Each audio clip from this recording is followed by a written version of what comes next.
Good morning. Good morning. Welcome to the Unitarian Universalist congregation of the Swannanoa Valley. My name is Barbara Bryan, and I'm a member of our Board of Trustees.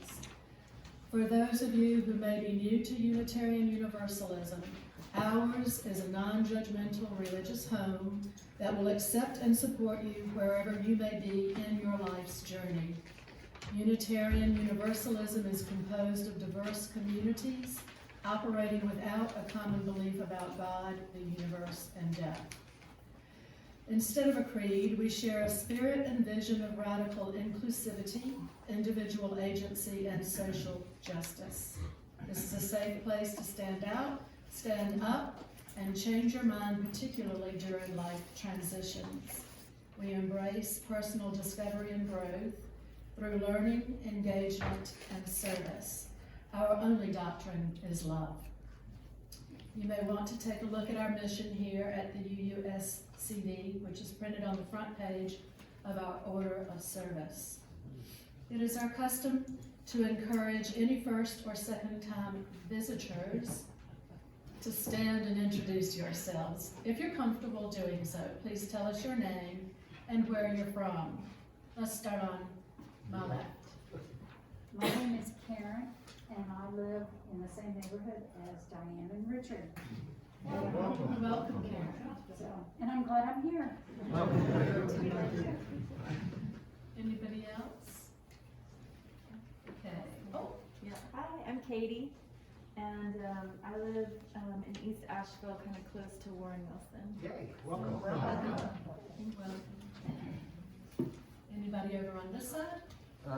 My name is Jonathan Braden, and I haven't been here for about 16 years, and I saw the welcome home sign, so.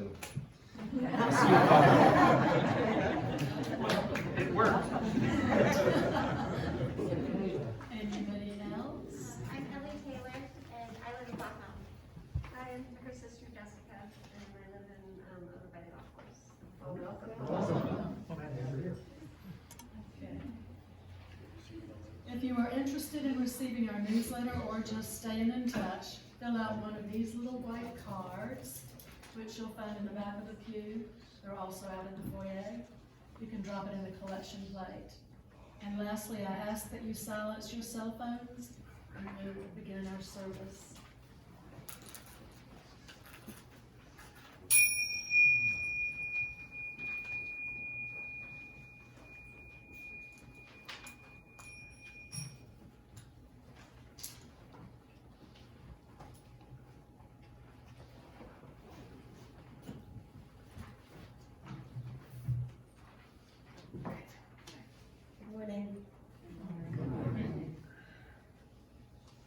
I have a poem here this morning by Robin Wolf.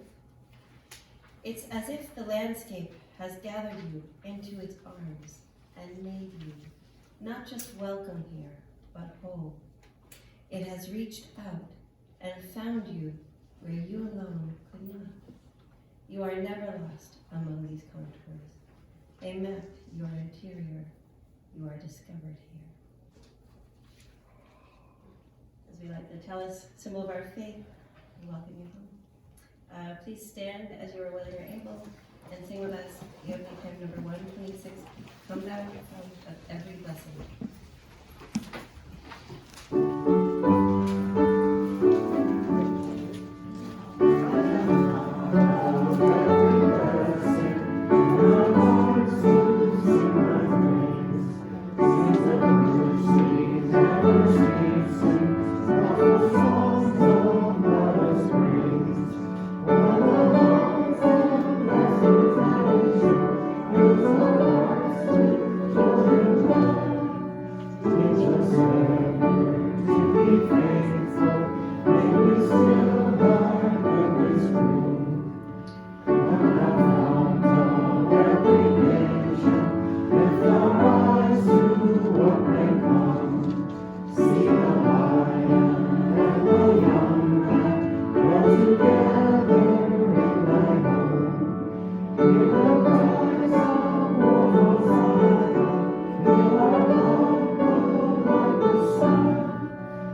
picked it up on that second verse. I know it's hard with COVID and all that, but we gotta get the lead out.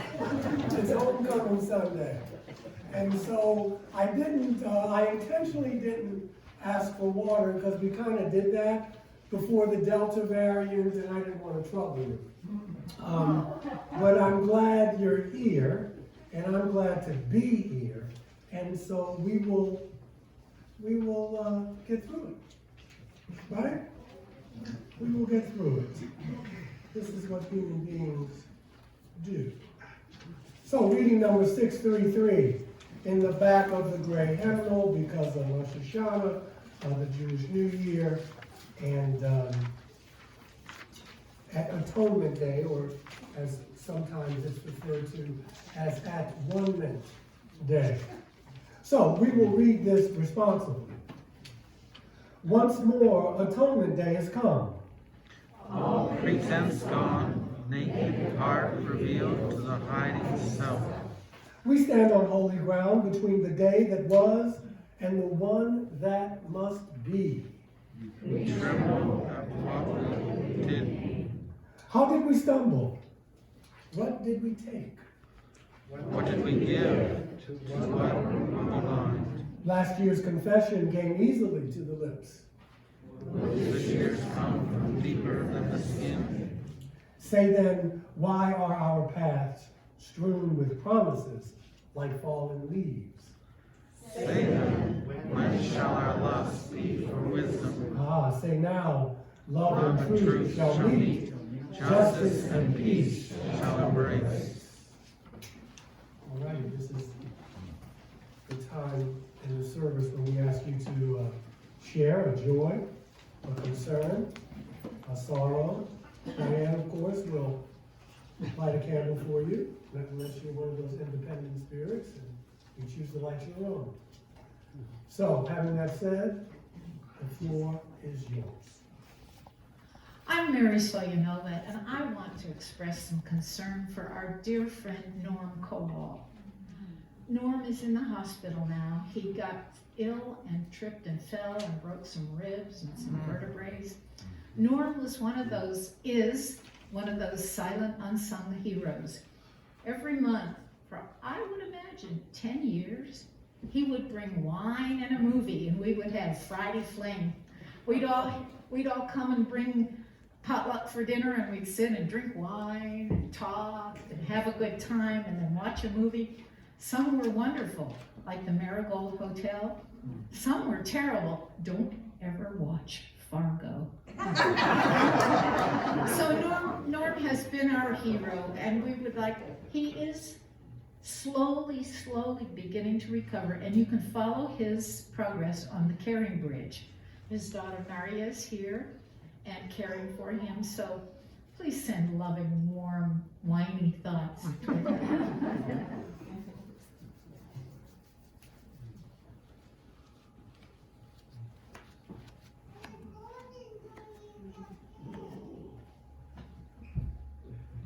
My name is Jim, and more importantly, this is Lucas. And we just want to thank you all for last Sunday's service where you all warmly welcomed him. See, he's commenting now. Welcomed him, including this vest that holds the magic nook so that when he loses it, we can put it back in. Sometimes left-handed. Come on. He turns 3 months old today, so this is a big celebration day. So thank you all for your support and love. Lucas thanks you too.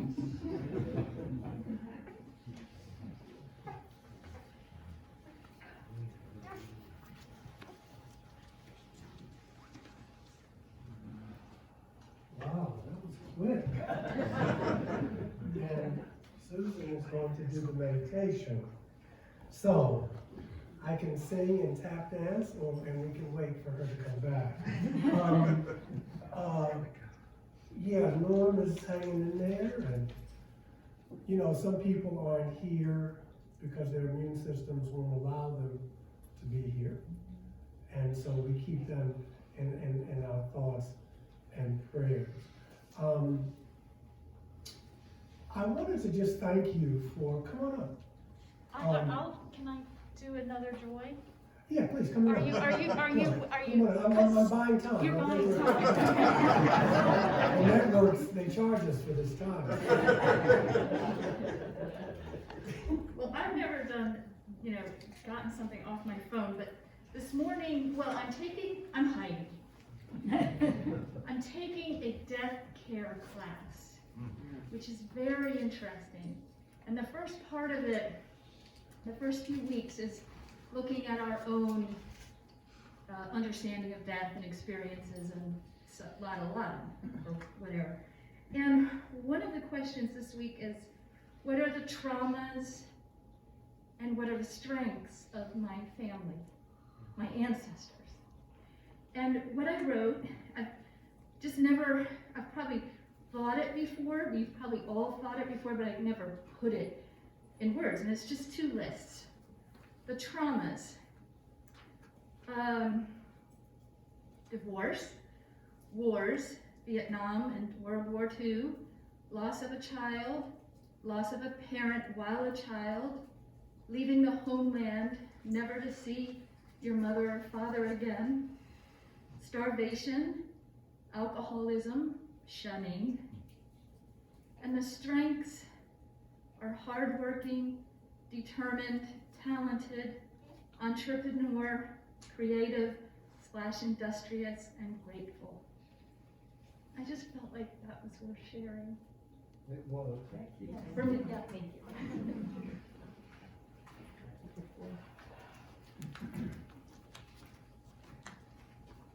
I'm Linda, and I want to tell you about 2 people in the choir.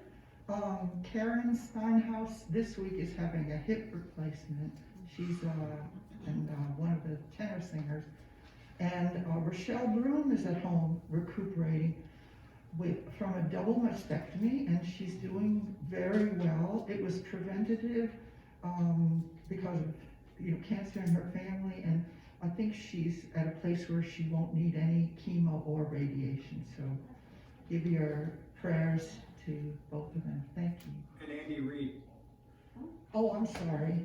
Yeah, Andy is home. Do you want to mention that? With COVID. Yeah, I wasn't sure if I should just mention that. But he sounds like he's doing well. I think he's had 3 vaccinations, so he's doing okay. Thank you.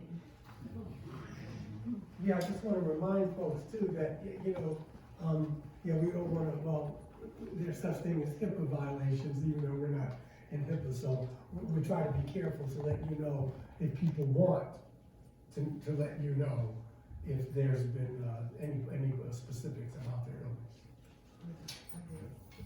So, without further ado.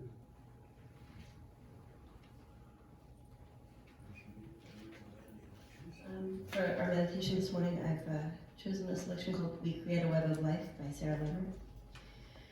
We create a web of life. This is finally the time to let go of that crazy notion that we can live separate and aloof from one another. We create a web of life.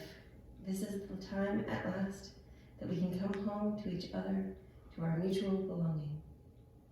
We create a web of life, and we reach out, every single one of us, so we can use everything our stories have given us.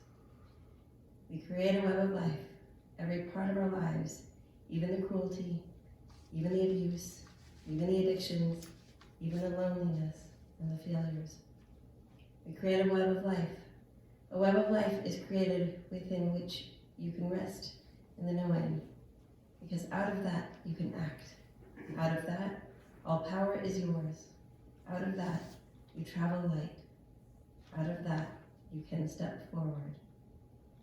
We create a web of life. Let every encounter be a homecoming as we step forward now for the healing of our world. The world is not going to be saved by good people or noble people. The world is going to be healed by ordinary people like you and me, who are not afraid of pain, who are not afraid of loving each other.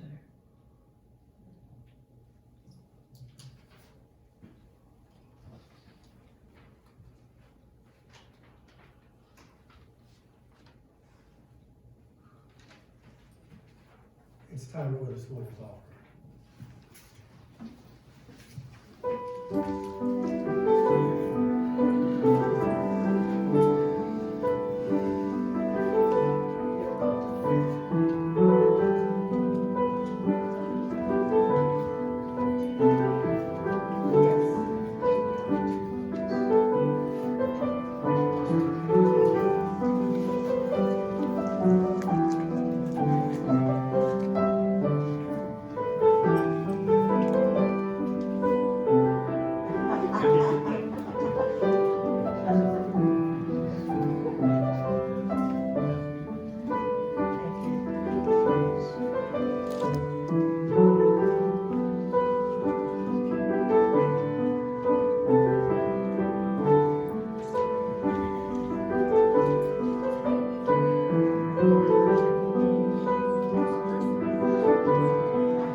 Do y'all mind if I open this door to get some ventilation in here? Do you mind? Yes, no, maybe? Yes. Okay, thank you. No. It's always one. And I know who that is.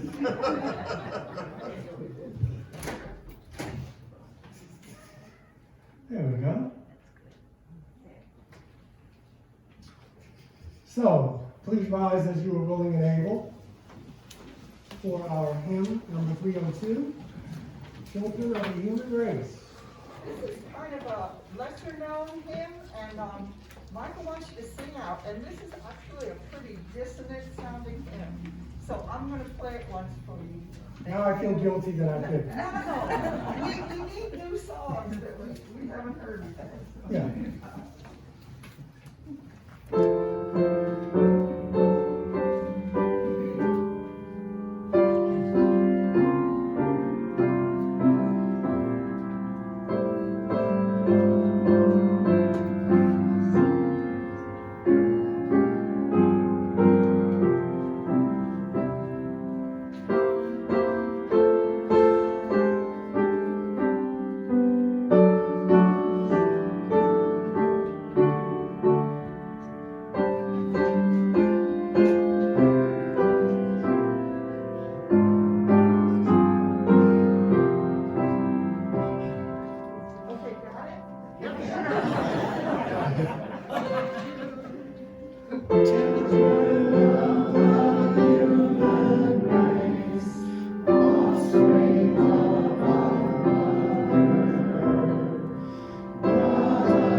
Played this before, only twice.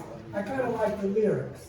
And yeah, it was good. It was good. So before we start the homecoming, I want to share with you some really bad jokes. Yeah, I love it. It doesn't deter me. It really does. So here we are. A bicycle can't stand alone because it's just too tired. Oh, don't start it. When a clock is hungry, it goes back 4 seconds.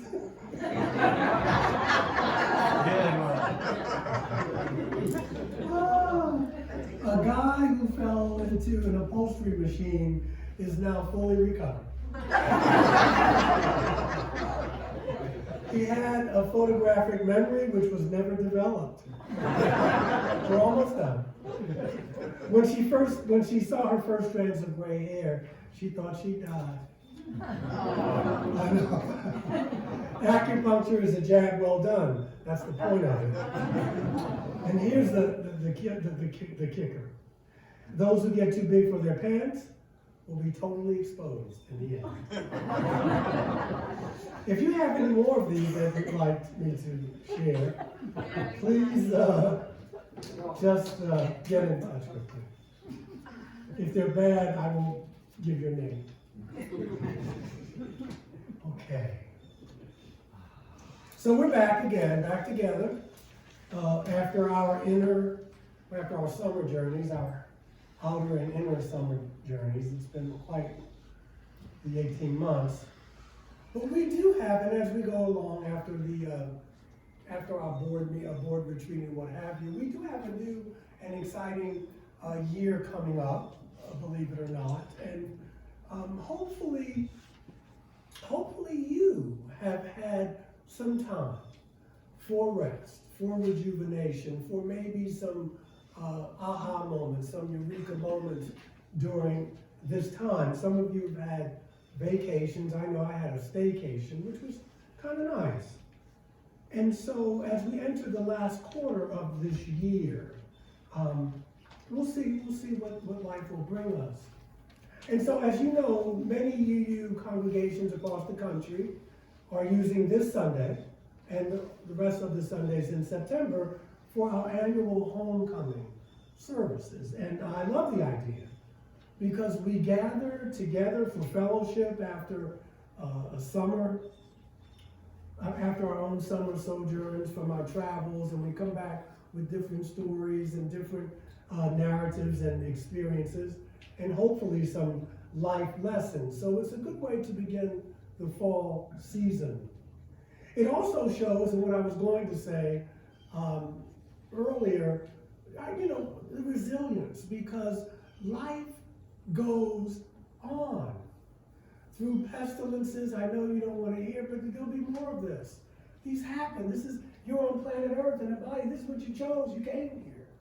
And so you're here now, and nobody gets out alive. And I hope they told you that before you got here, but here we are. And so I love the fact that we gather, even though what goes on out there goes on out there. And so I love the homecoming idea, mainly because it lifts up the primary human need to gather. And so, and that's what we want to belong. All of us and all parts of us. So we welcome everyone here this morning with a warm, embracing, and rejoicing spirit, knowing and encouraging you in the belief that you can find your sense of being at home in the world while you're on your life's journey, no matter what is happening out there. And so we invite you to come here as you are. We invite you to get involved as much as you can and as much as you feel comfortable with. We want to hear your stories. We want to hear about your life's journey. We want to hear about what brought you here. And I guess more importantly, what will spur you to keep coming back.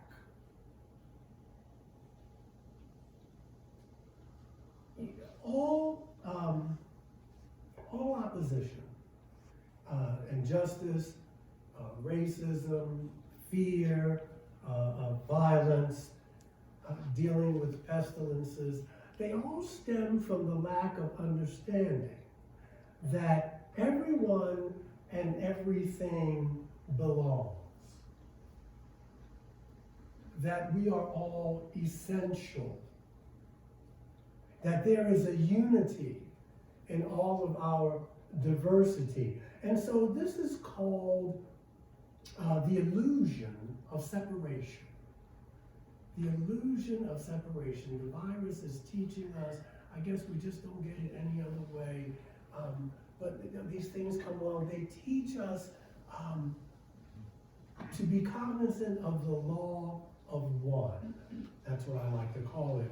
It is the work of an unhealthy ego, individually and collectively, to believe in separateness and division. The notion of home or homecoming is to settle into a place where you can ideally feel comfortable and safe, and ideally not to feel separate from others in this community. That's why we come. And so home is where you can grow your soul. I came up in a chaotic kind of household. It used to bug me when people here would talk about family. We want to stay a family, A, because I thought we were afraid to grow, but B, because I know what families can do. Sometimes families will screw you worse than strangers. I'm working on that. But the family thing kind of got me, you know? It's like we're a congregation. So I'm not saying you shouldn't think that, I'm just saying what triggers me sometimes. Home is where you can grow your soul. Home is where you can cultivate your, if you don't like the word spiritual life, but your interior life. This can be your interior life headquarters, if you will. This can be your spiritual home, if you so choose. Author Richard Rohr writes in a meditation book entitled Yes and, he says, when any church defines itself by the exclusion of anybody, it is always wrong. Always. The church is avoiding its purpose and vocation, end quote. So homecoming is really when all of our members and all parts of our members are accepted. Homecoming is about forgiveness as well as acceptance. Rohr writes that his process includes every part belonging and every part forgiven. Even the tragic parts, for they are now seen as necessary lessons. Now that doesn't mean you can come here and just run roughshod over people. I mean that. He notes that when you think in this way, home is no longer a geographic place. It is a place where everyone and everything belongs, and everything can be held, and everything is seen as a gift and or a lesson.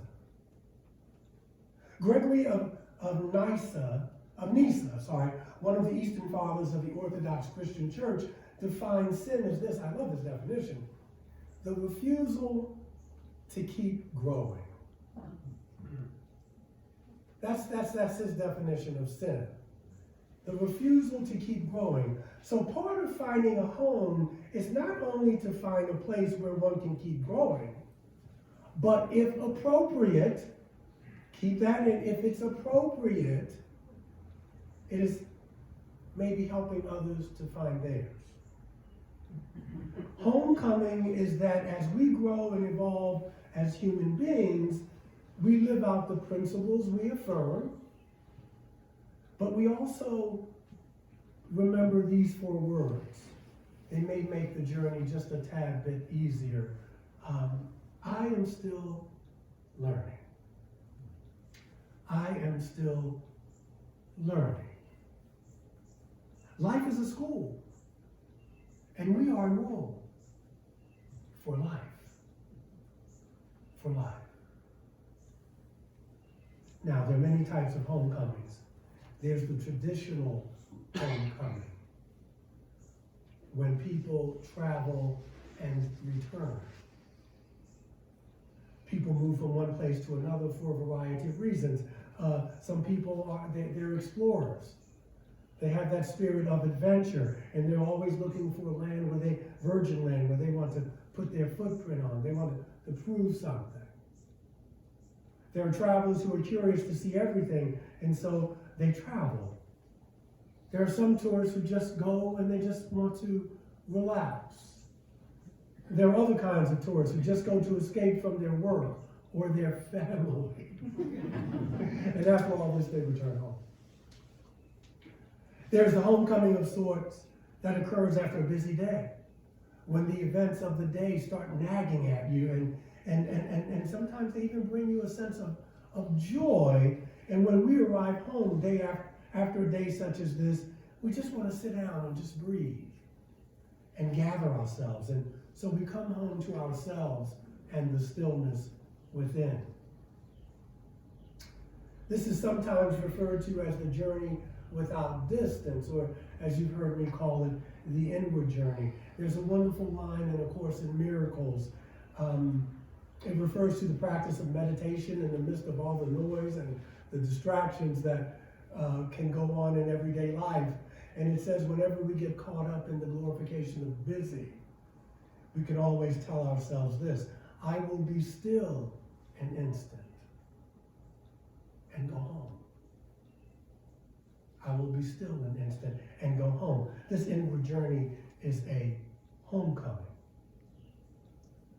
There is the thankful homecoming, hopefully, of the arrival of our spirits back into our bodies after a night's sleep, and we safely see the new dawn of a new day.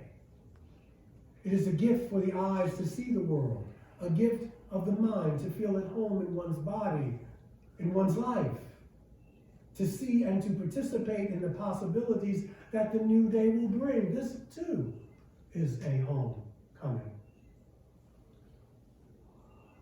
Celtic author John Donahue, Jim Carillon, you may especially want to hear this, since you brought Lucas.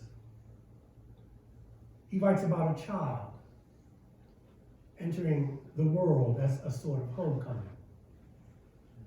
in a piece written from the newborn's perspective. He writes from the perspective of a child leaving one celestial home to come to their earthly home, temporary home that it is. Or that of the soul of the child as it prepared for its new incarnation in a new home. Donahue writes this from the perspective, this is the child's, the soul's thoughts. As I enter my new family, may they be delighted at how their kindness comes into blossom. Unknown to me and them, may I be exactly the one to restore to their forlorn places new vitality and promise. May the hearts of others hear again the music and the lost echoes of their neglected wonder. If my destiny is sheltered, may the grace of this privilege reach and bless other infants who are destined for torn places. If my destiny is bleak, may I find myself a secret stillness and tranquility beneath all of the turmoil.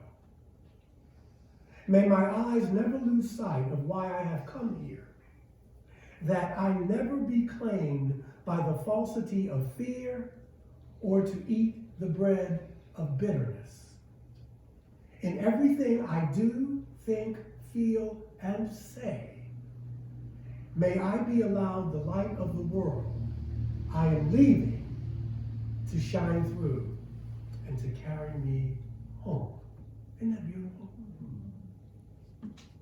The great Irish poet Seamus Heaney wrote a poem called Double Take. And in the poem, he notes that our homecoming place, our home, is beyond revenge, where hope and history rhyme.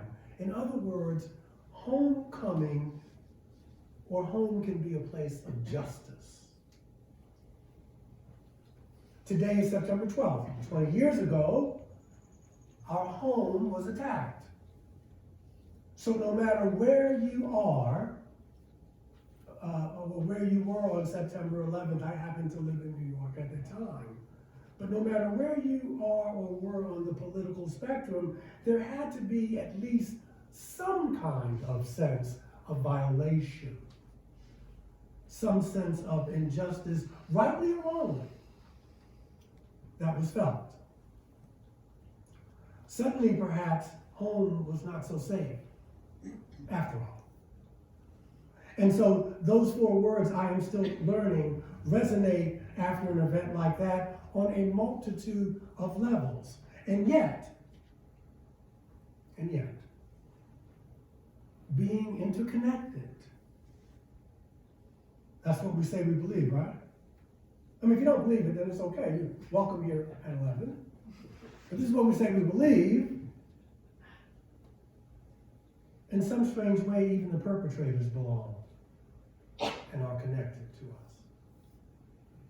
Everyone and everything is somehow weaved together into a scheme, a plan that will eventually carry us kicking and screaming to get us as a species to have to recognize the inherent worth and dignity and connectedness of every, not just human, but every sentient being on this planet. On that fateful day in September 2001, we were still learning. We are still learning. And there's a lot of things that we don't know. Yet the words of the German philosopher Goethe rings true, that no lie lives forever. The words of the Buddha ring true, 3 things cannot long be hidden: the sun, the moon, and the truth. And so sometimes on the journey home, we take 4 steps forward and 3 steps back. And Joseph Campbell reminds us that when we are on a journey and it appears as if our destination, our goal is getting further and further away, he suggests that perhaps the journey is the goal. And there are times when we are not lost and we simply choose not to go home. J.R.R. Tolkien, author of The Lord of the Rings, reminds us that all who wander are not lost. We may simply choose to create a home elsewhere. So those things being said, our call this Homecoming Sunday is to do the work that we need to do on our own interior lives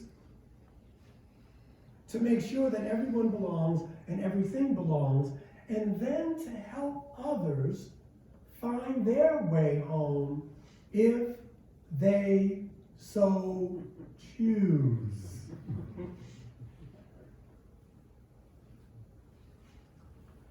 When experiencing our own homecoming, whether it be literal or figuratively speaking, remember that good fences make good neighbors. Good neighbors. Today we call them boundaries. At times we can be so enthusiastic about our own self-discoveries that we want to share them, and nothing wrong with that. That's okay. But we need to let others have their space as well. Just because something works for us, and it may even work for them, it doesn't mean that they have to engage us and take our suggestions on. It just doesn't make sense. You'll be bitter and alone because the world is not responding because the way you think it should. Theologian and mystic Howard Thurman calls boundaries thinking twice before you move your neighbor's landmarks. You see, we may not be responsible for all that occurs in our lives, but we are responsible for how we respond. Notice I said respond and not react.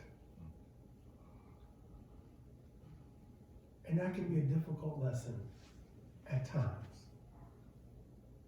Thurman says it is a form of arrogance that causes a person to feel that it is his or her peculiar right to set the whole world in order, to close all things open, to set all the crooked paths straight. Unless we have walked a mile in another's moccasins, we can't know what they are experiencing. We all on our journey have established certain landmarks, you and I. They represent our wounds, our individual scars, our triumphs and discoveries. And they are sometimes symbols of the moment we became aware of our life's purpose. So they're kind of sacred in some strange way. So no communication is possible between people if we do not have mutual respect and recognition of another's boundaries or landmarks. Landmarks are the signs that stand out amidst all of the traffic of one's life. To ignore these signs, ours as well as others, can make the homecoming a perilous journey at best. In my own experience, gratitude is part of homecoming. An attitude of gratitude can be profoundly challenging for some. It is especially difficult for those who see their vocation as changing the world. Seeing everything that is wrong and making everything right. And listen, you know if that's your mission. For some people, it is the mission. But for many of us, we're just trying to get through day to day. Just trying to get through, trying to be good human beings. People will see the unjust things and want to make them just, the broken things and want to heal them. They see the bad and they want to make it good. It can be exhausting. It can be exhausting being around that. Some people have a problem for every solution. But after healthy boundaries and gratitude, there's one more step. And that is to help the world find a sea change of justice in your small way. And that means to live beyond revenge. This is crucial. We do this by examining ourselves and ourselves alone, to stay in your lane, as the 12 steppers put it.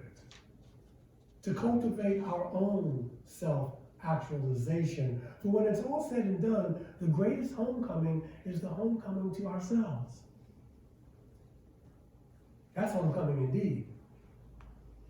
Our self-transformation and self-actualization is the gift we give to ourselves, and truth be told, that's why we gather here each Sunday. We may not say it that way. In fact, our gathering here can accelerate the process as we affirm and live our principles together. So we then take, what we do is we take this wisdom, this knowledge, this expanded lifestyle out into the world. And you can be the change as opposed to making others have to be.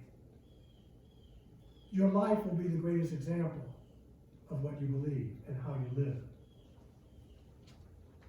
And we take it out into a beautiful, but a bruised and hurting world.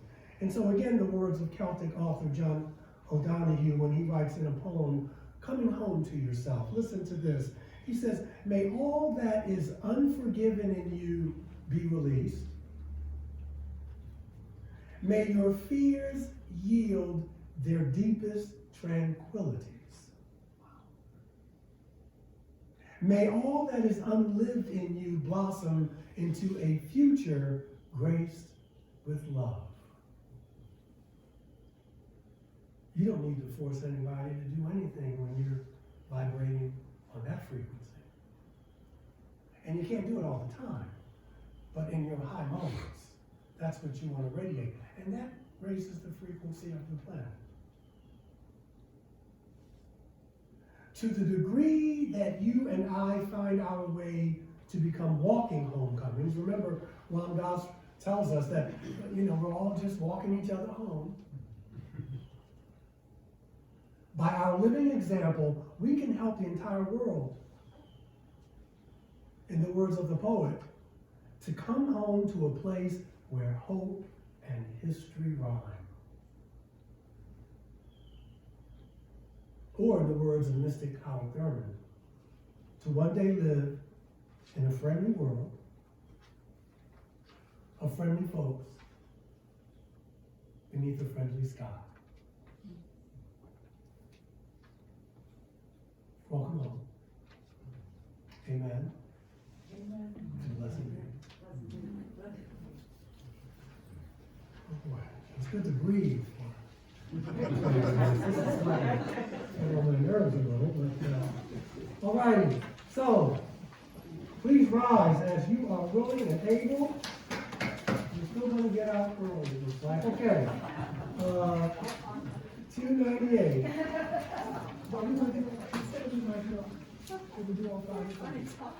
Okay.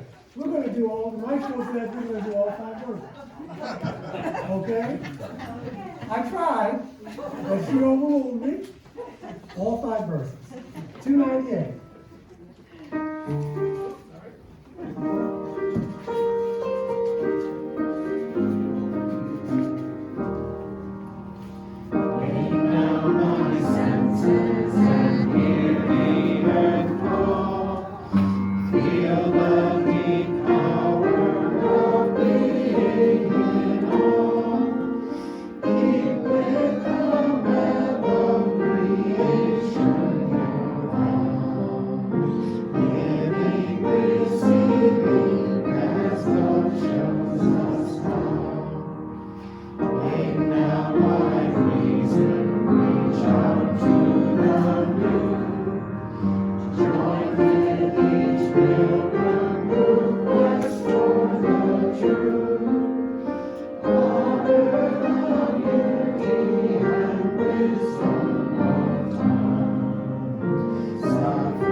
Let our lives be a prayer.